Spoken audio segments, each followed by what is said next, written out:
I don't know if you would agree with me, but everything in life depends on what questions you ask, and you don't always have a lot of questions to ask.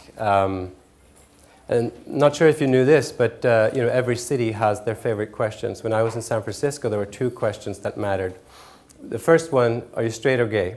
So that maps out the opportunity space. The second question that mattered was, do you have a parking space? I was just reminded of this when Peter, that was a serious question. And as a foreigner coming there, and I try to understand why. And my thinking back then was it had to do with, do you have money? Because a parking space in San Francisco was then worth about $30,000. So it was akin to sort of saying, could you pay for the date? There are other cities where other questions matter, and I'm bringing this up as a kind of a strange introduction to Phil Dudden, who is going to tell you why MIT some months ago made a big bet on London. So I guess what we're wondering about London is, what are your two questions? Excellent. Thank you, Trond. Last 2 minutes before lunch. My name's Phil Budden, another non-American at MIT. The world is not flat. MIT is one of those special places on the planet where global talent accumulates. And I was fascinated by the previous speaker. I'm at MIT Management School, not least because the students that I've met at MIT are already living in the day after tomorrow. And hence, I just want to quickly mention this opportunity before lunch. It's about our summer interns. Can we go to the next slide?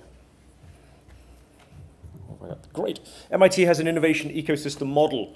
We can talk about the challenge of corporates get along with those entrepreneurs. When we teach this in the Sloan School, the challenge is that the government and the corporates, the people in their two-piece suits, are so far away from the entrepreneurs.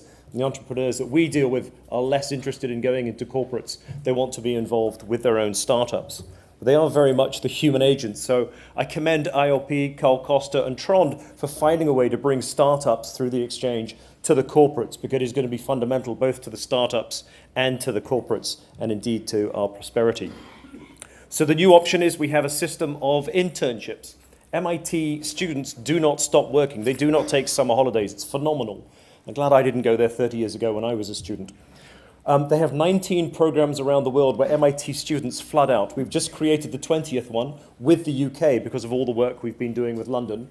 It's only just been launched. We had 50 pre-applications from MIT students wanting to come here and do internships with British corporates. So I'm delighted to announce that even though we've only just launched it on the 1st of December, we already have our first UK host to take some MIT interns, and it's none other than BT. So I'm delighted that Dave Sharples down here, who's in BT Security, the very heart of the security of this organization, has found a way to create 2 slots for MIT interns. And we will make sure that we go back and find in the best of our computer scientists. But those MIT students are doing all kinds of things. We heard about Iron Man and the tokamak. I went to see the tokamak.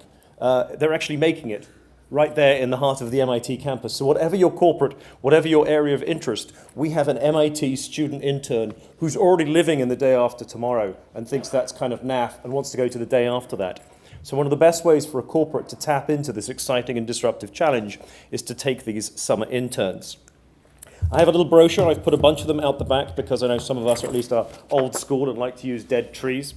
But there's a variety of other ways of connecting with us, including by emailing me or indeed our fancy mituk@mit.edu email address.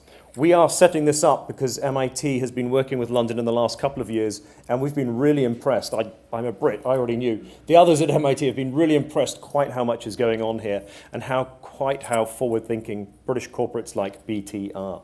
So I stand between you and lunch, so maybe we can lead that slide up so you know how to follow up with me. There's more slides at the back, and I just, perhaps you can join me in thanking BT and particularly Dave Sharples for taking a chance on the internship program. Thank you.